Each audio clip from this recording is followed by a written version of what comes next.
ભાવનગરના મહુવામાં મેઘરાજાની ધમાકેદાર બેટરિંગ છે।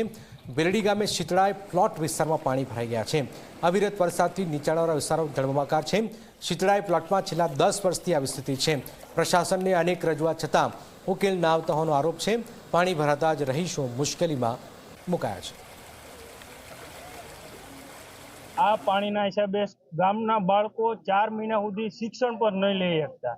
4 મહિના વીએ જાય અને પાણી યથાવત રહે, એના કારણે સ્કૂલ પણ બંધ રહેશે। અને અહીંયા આરોગ્ય કેન્દ્ર આવેલું છે, પ્રાથમિક શાળા પણ આવેલી છે, અને નાના 1 થી 3 થી 4 ધોરણના વિદ્યાર્થીઓ અહીં ભણવા આવે છે।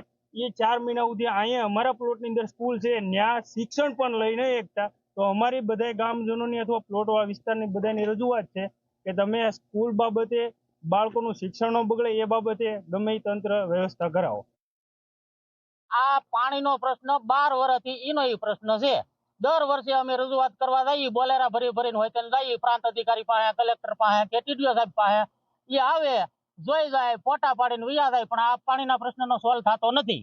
અને અમે માઇન 1.5 પેઢી સુધી અમે કામની 1.5 પેઢી એટલે હું અને મારો છોકરો, અમે બાપ દીકરો અડધી જિંદગી કામી, ત્યારે મકાન થાય। હવે અમારે અત્યારે મકાન બૂટી જાય, પડવું થઈ જાય, અમારે શું કરવાનું?